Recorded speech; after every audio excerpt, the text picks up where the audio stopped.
Timing जो है अब तो टाइम हो गया मोटा मोटा डिस्कशन करने का। जो बच्चे जुड़े नहीं अपना रिकॉर्डिंग देख के क्लासेस को कंटिन्यू कर लेंगे। मेरा तो टाइम है, टाइम से पढ़ाना। चलो देखो, ये सवाल यही था ना आप लोगों का एग्जाम जो आप लोग दिए हैं।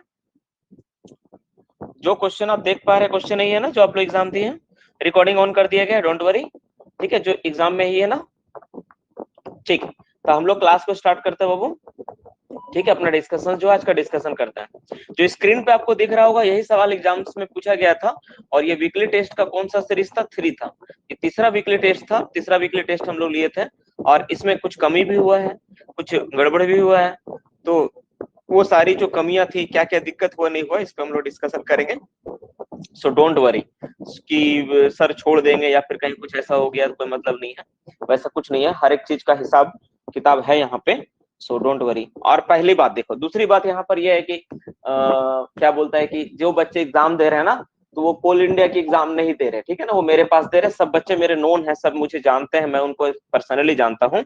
सो डोंट वरी, सब चीज के बारे में बताऊंगा, क्या हुआ नहीं हुआ, कैसे हुआ, उसको ठीक कैसे कर सकते हैं, आगे का रास्ता क्या हो, है ना। हम लोग सब चीज डिस्कशन करेंगे। लेकिन मैं जो पढ़ा रहा हूँ, जैसे मैं लेके चल रहा हूँ, आप लोग कृपया मेरे साथ चलो, उससे टाइम भी बचेगा आपका और बेटर रिजल्ट भी होगा। बहुत अच्छे से समझ भी पाओगे। तो हम लोग देर ना करते हुए पहले डिस्कशन स्टार्ट करते हैं अपना। ओके, चलो तो पहले डिस्कशन स्टार्ट करते हैं। क्वेश्चन नंबर 1 को ले लेते हैं। देखो क्वेश्चन नंबर 1 में क्या बोल रहे हैं यहाँ पे, आप ध्यान से देखो। बोल रहा है what is the maximum width of gallery in case of multi lift. तो मल्टी लिफ्ट, ठीक है, मल्टी लिफ्ट, सिंगल लिफ्ट और मल्टी लिफ्ट दो तरह का होता है। सिंगल लिफ्ट का मतलब होता है एक ही बार हम लोग पूरा कोलसीम को चलाएंगे, ठीक है। अब मल्टी लिफ्ट का मतलब होता है कि जैसे एक कोलसीम है, उसको पहले बॉटम सेक्शन आप चला लिए, फिर टॉप सेक्शन चलाए, तो इसको बोलते हैं मल्टी लिफ्ट। तो मल्टी लिफ्ट के केस में maximum width of the gallery कितना होता है, ये board and pillar mining method का चैप्टर का सवाल है। दूसरा या तीसरा वीडियो में आपको ये मिलेगा, ठीक है। तो इसका जवाब क्या हो जाएगा, इसका जवाब हो जाएगा आपका ऑप्शन क्या होगा। आप लोग भी अपना रिप्लाई दे सकते हो, जो आंसर दिए हो जिसको याद है अपना रिप्लाई कर सकते हो, बिल्कुल कर सकते हो। क्या हो जाएगा इसका जवाब? बी बोलने वाला कौन कौन बच्चा है यार? सिंगल लिफ्ट में जो होता है वो 5.4 मीटर होता है। जब मल्टी लिफ्ट हम लोग करते हैं तो ए ऑप्शन होगा 4.8 मीटर। सिंगल लिफ्ट में 5.4 मीटर होता है, मल्टी लिफ्ट में 4.8 मीटर होता है। मल्टी लिफ्ट इसका आंसर होगा, ठीक है। मल्टी लिफ्ट होगा, यानी आंसर क्या होगा? ए होगा, ठीक है। इसी में बहुत बच्चा गलती कर दिया। The minimum hard cover that is parting required for below seam working and above seam has fire.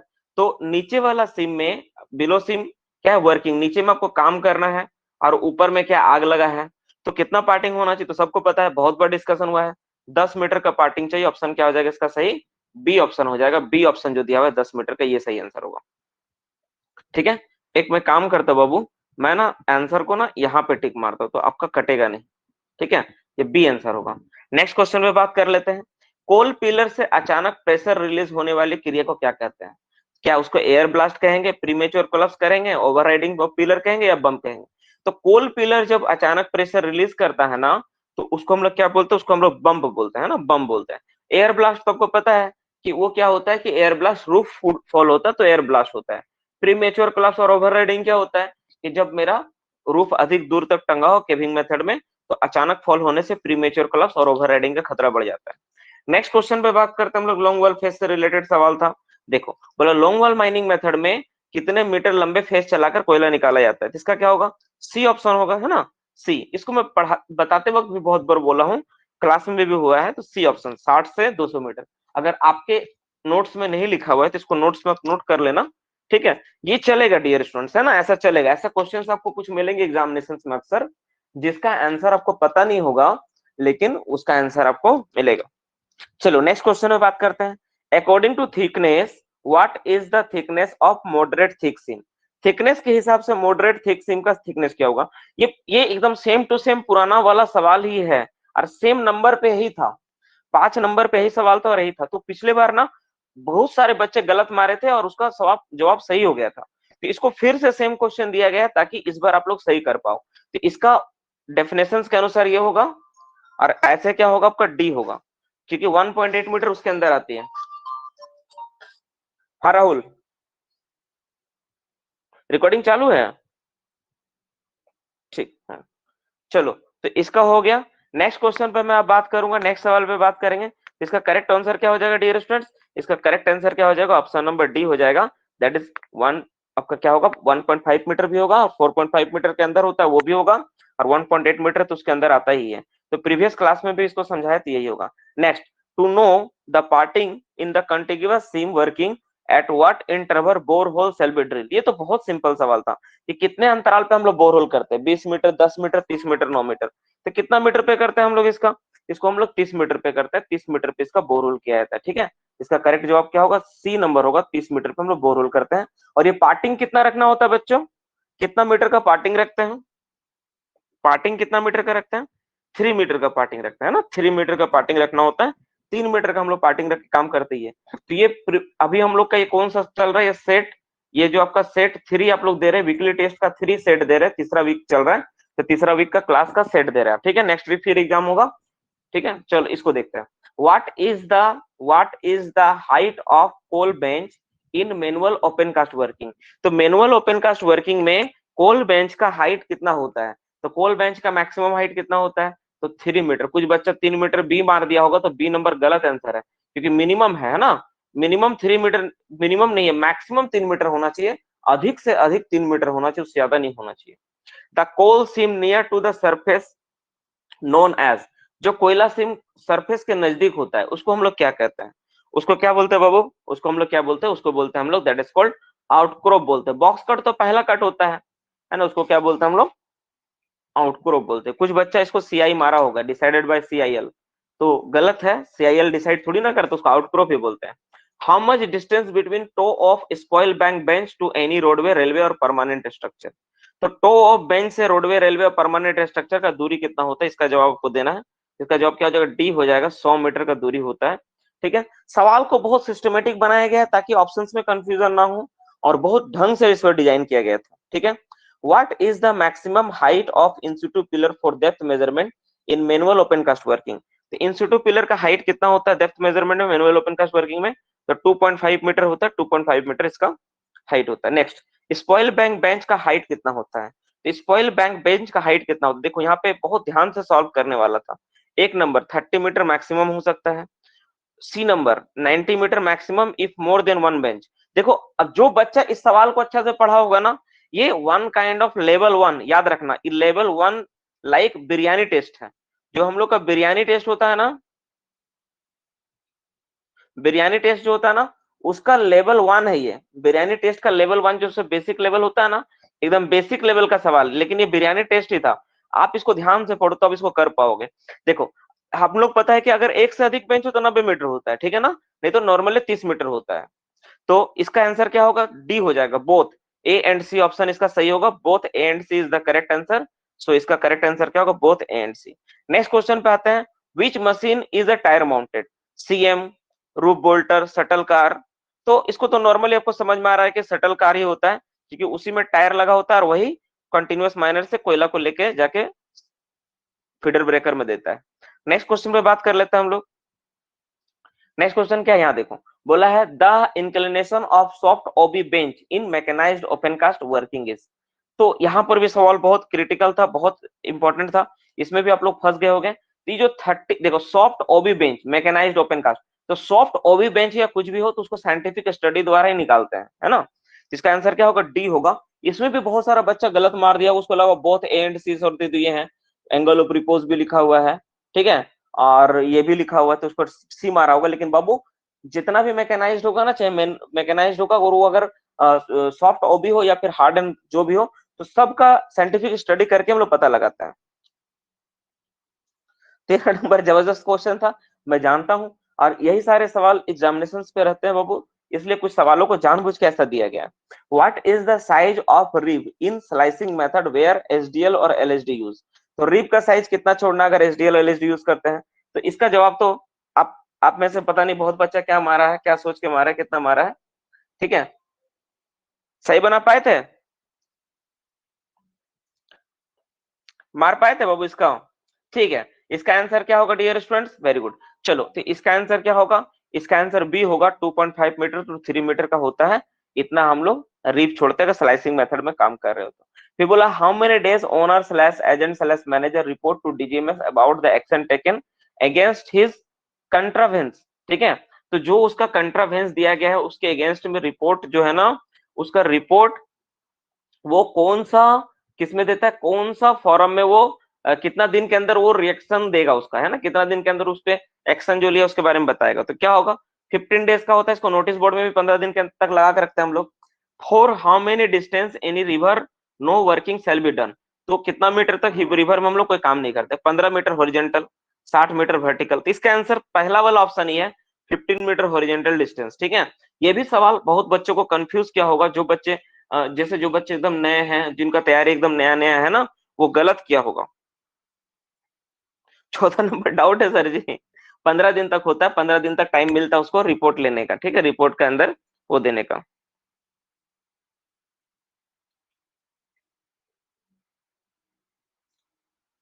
नहीं नहीं, 30 दिन नहीं होगा, 15 दिन का ही टाइम मिलता है। नेक्स्ट क्वेश्चन पे बात करते हैं हम लोग। What is the speed of the dumper over OB bench. तो ओबी बेंच के ऊपर डंपर का स्पीड कितना होता है, 15 किलोमीटर पर आवर होता है। ये तो मैं पढ़ाया हूँ, ये तो लास्ट क्लास में हुआ था। What is the minimum width of soft OB bench in mechanised open cast working if height of bench up to its limit. देखो सवाल थोड़ा क्रिटिकल था, मुझे पता था आप समझ नहीं पाओगे, इसलिए मैंने जानबूझ के हिंदी में भी लिख दिया। हिंदी में समझा देते, लिखा है मैनुअल ओपन कास्ट वर्किंग के सॉफ्ट ओबी बेंच की चौड़ाई कम से कम कितना रखना होगा अगर उसकी ऊंचाई अधिकतम सीमा तक हो। तो याद करो, ये सवाल ना दो पार्ट में है। ये मैनुअल ओपन कास्ट वर्किंग का दो पार्ट है। तो मैनुअल ओपन कास्ट वर्किंग में बेंच की हाइट, ओबी बेंच की हाइट, सॉफ्ट ओबी बेंच की हाइट मैक्सिमम कितना होता है बताओ। तो ओबी बेंच का मैक्सिमम हाइट 30 होता है, और इसका चौड़ाई कितना रखना होता है, इसका 3 गुना बोला गया है। क्योंकि देखो यहाँ पे लिखा है अधिकतम सीमा तक हो, उसका ऊंचाई कितना होगा अधिकतम सीमा तक। तो अधिकतम कितना ऊंचाई हो सकता है, 3 मीटर। तो उसका सीमा कितना हो गया, 3 का बेंच का चौड़ाई। ठीक है, 3 का अगर 3 गुना बेंच का चौड़ाई होना चाहिए, चौड़ाई जो इसका होगा 3 गुना बेंच का हाइट का होगा। तो 3 को 3 से गुना कर दो, कितना आ जाएगा, 9 मीटर। तो ये one kind of numerical type question था, और इसको बोलते हैं हम लोग mental ability taste like question. जिसको मेंटल एबिलिटी, ये आपका मेंटल एबिलिटी को टेस्ट कर रहा है ये जो सवाल है ना। बाबू सवाल को ना हर तरह से डिजाइन किया गया है, आपका प्रेजेंस ऑफ माइंड, आपका कंसिस्टेंस, आपका मेंटल एबिलिटी, सब चीज को टेस्ट करके ना इस क्वेश्चन को डिजाइन किया गया है। सो डोंट वरी, ठीक है, आपको बेस्ट ही परफॉर्मेंस मिलेगा। ठीक है, और जैसे अमित बता रहे कि सर यही सब क्वेश्चन आता है, ठीक है ना, तो डियर स्टूडेंट्स एकदम अमित का कहना सही है। आप प्रिपरेशन करो ना, प्रिपरेशन में तो अभी आप स्टेप 1 देखे हो मेरा, that is a weekly test. आप अभी बिरयानी टेस्ट नहीं दिए, सरप्राइज टेस्ट नहीं दिए, और अदर जो टेस्ट है, टेस्ट सीरीज आप नहीं दिए। बाकी सब जब आप करोगे ना डियर स्टूडेंट्स, तो आप देखोगे ना आपका लेवल बहुत हाई लेवल का चला गया है। और एग्जाम्स में आप खुद ही बोलोगे कि सर इस बार नौकरी लगने से कोई नहीं रोक सकता है। ठीक है, देखो which one is the most, हाँ लेकिन बाबू एक बात वो भी बच्चा लोग ध्यान से सुन ले, ये जवाब उन बच्चों के लिए नहीं है कि सर नौकरी लगने से रोक सकता है, जो रेगुलर क्लास नहीं करते हैं, एब्सेंट कर रहे हैं, पढ़ाई के अलावा बाकी सारा काम कर रहे हैं लेकिन पढ़ नहीं रहे हैं। उसके लिए ये लाइन नहीं है कि सर एक बार में जॉब लग जाएगा, उसको फिर से मेहनत करना पड़ेगा। ये उन्हीं बच्चे के लिए है जो क्लास में मौजूद रहते हैं हमेशा। जैसे मैं देखता हूँ अक्सर 50%, दैट इज 100 स्टूडेंट्स क्लास में मौजूद होता है, तो उन लोगों के लिए ये लाइन है। Which one is the most hazardous in board and pillar mining method. ठीक है, तो board and with caving, working with caving. तो वर्किंग विथ केविंग जब आप काम करोगे ना, तो सबसे ज्यादा हेजिटेस क्या है। तो देखो इस तरह का सवाल में ना आपको ऑप्शंस को सोचना चाहिए। तो केविंग में काम कर रहे हैं, तो एयर ब्लास्ट खतरा है कि नहीं, यस होता है एयर ब्लास्ट केविंग में। स्पॉन्टेनियस हीटिंग होता है कि नहीं, ये भी होता है। रेगुलर फॉल का खतरा रहता है केविंग में, बिल्कुल रहता है, तो और ज्यादा रहता है। तो तीनों ऑप्शन सही है बाबू, यहाँ पे है ना, तीनों ऑप्शन सही है। इसका क्या होगा, ऑल ऑफ दिस होगा। ठीक है, ऑल ऑफ दिस हो जाएगा। हाँ ये तो सही बात है, नाकिब बोले हैं कि ये तो लग रहा था कॉल इंडिया के एग्जाम में बैठे, एकदम सही। ठीक है, चलो नेक्स्ट क्वेश्चन पे बात करते हैं। In which will form will send the details of particular of injured person within 7 days of accident. Dear students, ये भी सवाल देने का मेरा पीछे कोई मकसद नहीं था, ये सवाल तो इस बार रहता है नहीं, लेकिन प्रीवियस टाइम में सेम ऑप्शन हो गया था, इसलिए मुझे मजबूरी में ये सवाल देना पड़ा, ताकि आपको इस पे फिर से एक बार डिस्कशन करा दिया जाए। तो इसका आंसर करेक्ट क्या होगा, 4B। 4B में हम लोग 7 डेज में देते हैं, 4A में हम लोग 24 आवर में देते हैं, और 4C में हम लोग कब देते हैं, जल्दी से रिप्लाई दो। 4C में कब देते हैं, जल्दी से रिप्लाई दो। 4C में कब देते हैं बाबू, जल्दी से। व्यक्ति जब ड्यूटी में रिटर्न ज्वाइनिंग कर लेता है तो 15 दिन के अंदर भेजते हैं ना। तो ये हो गया। तो ये आपका 4C, 4B और 4A, तो ये तीनों का तीनों पार्ट हो गया डियर स्टूडेंट्स, ये तीनों।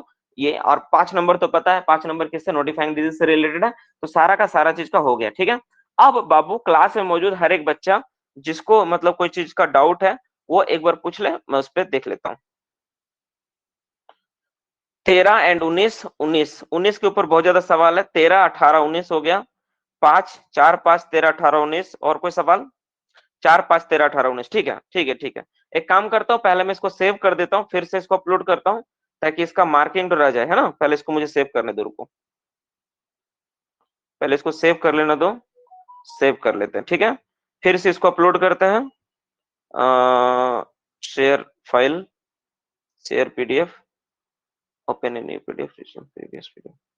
ठीक है, तो इसी को हम लोग फिर से इसको कंटिन्यू करते हैं, हम लोग एक बार देख लेते हैं।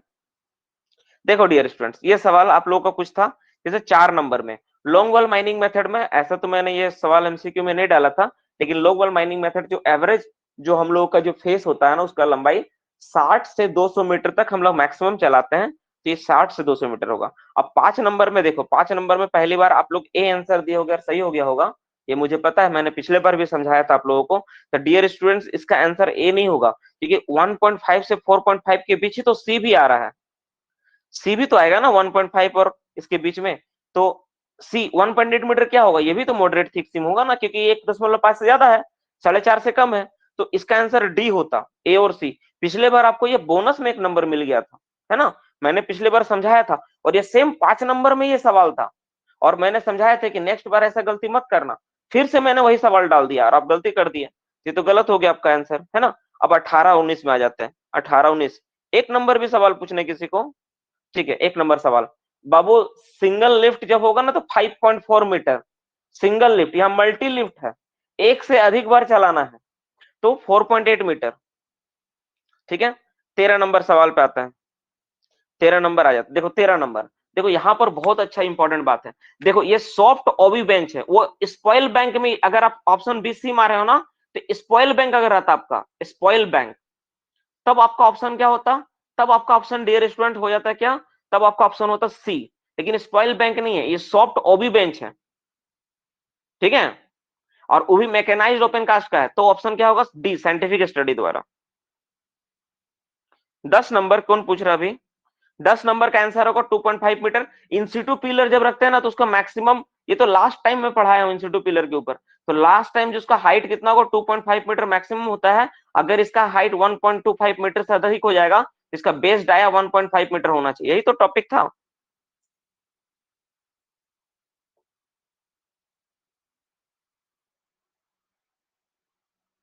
एग्जाम में गैलरी का साइज पूछा तो 4.8 मीटर ही सही होगा, अगर से नहीं, 4.8 मीटर ही सही होगा एग्जाम में, अगर गैलरी का हाइट पूछेगा तो। नहीं, ओबी बेंच हार्ड रॉक के लिए है, स्पॉइल बैंक जो होता है वो ओबी डंप को बोलते हैं हम लोग, ओबी डंप बेंच थोड़ी ना ये है। चलो अब हम लोग बात कर लेते हैं, 18 19 पे आ जाते हैं। 18 नंबर पे आते हैं। देखो, बोला है कि मैनुअल ओपन कास्ट वर्किंग में सॉफ्ट बेंच की चौड़ाई, ये 18 नंबर ना, मैं 18 नंबर का जो सवाल है ना बाबू, एक बार ना मैं फिर से बोर्ड पे एक्सप्लेन कर दूंगा, ठीक है। ठीक है, इसको मैं बोर्ड में एक्सप्लेन कर देता हूँ, ज्यादा बेहतर होगा, क्योंकि इसको ना, ये न्यूमेरिकल टाइप का सवाल है, अक्सर एग्जाम में ऐसा सवाल रहता है, मेरा एक तो मैं दे ही देता हूँ न्यूमेरिकल, तो ये न्यूमेरिकल बेसिस पे क्वेश्चन, इसको मैं बोर्ड में एक्सप्लेन करता हूँ, तो आप बेहतर तरीके से समझ पाओगे। अब 19 नंबर को देख लेते हैं। 19 नंबर में बहुत अच्छा यार, अरे देखो यहाँ पे केविंग लिखा हुआ है, केविंग, केविंग में एयर ब्लास्ट का खतरा होता है, स्पॉन्टेनियस हीटिंग का होता है, रेगुलर फॉल का भी खतरा रहता है, इसका ऑल ऑफ दिस होगा।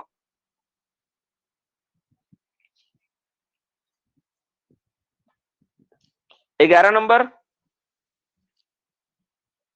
18 नंबर क्वेश्चन गलत है। अच्छा ठीक है, 18 नंबर हम लोग डिस्कशन करेंगे ना, तुमको समझ में आ जाएगा, ठीक है। ठीक है बाबू, आप लोगों का जो शिकायत है ना, एक बार ना आप मुझे कॉल करके जरूर बात किया करो। आप लोग को लगता है ऐसा क्यों कि सर बहुत बिजी रहते हैं, यार मैं तुम लोग को पढ़ा रहा हूँ, तुम लोग के लिए बिजी थोड़ी ना रहूंगा यार, तुम कॉल करो ना, शाम में कभी 5 6 बजे, मैं जरूर 5 7 मिनट के लिए बात करूंगा आपसे, जो भी प्रॉब्लम होता है। 18 में हिंदी में मैनुअल लिखा है सर, तो क्या दिक्कत है? मैनुअल, हिंदी में मैनुअल लिखा हुआ है।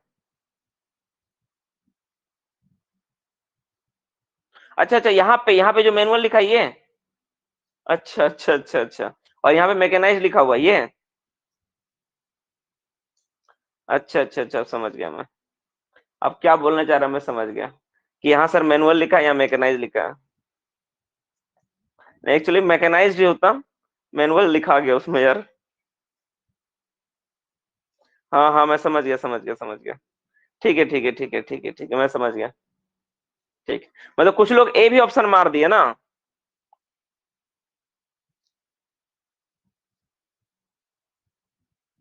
अच्छा अच्छा, मैं समझ गया। ठीक है ठीक है ठीक है, इसको हम लोग ठीक कर लेंगे। हाँ, मैकेनाइज्ड ही होगा। ठीक है, मैं समझ गया।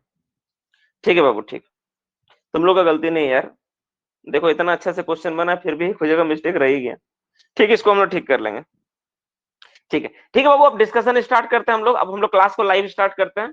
तो ये सारा सवाल रहा मोटा मोटी। एक क्वेश्चन मैं आपको देता हूं, आपको बताना है। अभी सॉल्व करो आप लोग जल्दी से। क्वेश्चन क्या है? क्वेश्चन में लिख दे रहा हूँ, क्वेश्चन को सॉल्व करो। बोल रहा है एक बेंच है मेरा, ठीक है। हाँ, एक बेंच है मेरा, ठीक है। बेंच का जो हाइट है, बेंच का हाइट है मेरा, मेरे यार कैसे लिखा गया, बेंच का जो हाइट है ना, बेंच का हाइट, वो फोर, माफ करना, वो 4.8 मीटर का है। नहीं, 4.8 नहीं, 8.8 मीटर का बेंच का हाइट है, ठीक है। जो वाइडेस्ट मशीन चल रहा, वाइडेस्ट मशीन जो है, वाइडेस्ट मशीन है तुम्हारा, तुम्हारा है कितना मीटर का वाइडेस्ट मशीन है? वो तुम्हारा है 7.6 पॉइंट, लिख देता हूँ, 6.9 मीटर का है। और जो डंपर है, उसमें जो डंपर रन कर रहा, वो डंपर का जो चौड़ाई है वो है तुम्हारा 7 मीटर है। तो ना you have to calculate, sorry माफ करना, डंपर का जो चौड़ाई है वो 3.2 मीटर है, 3.1 मीटर है। तो कैलकुलेट करना है आपको कि बेंच का, ठीक है, चौड़ाई कितना होगा। चलो इसको बनाओ, मैं जल्दी से आपको फिर आप लोग को रिप्लाई देता हूँ। ठीक है, मैं लाइव आता हूँ।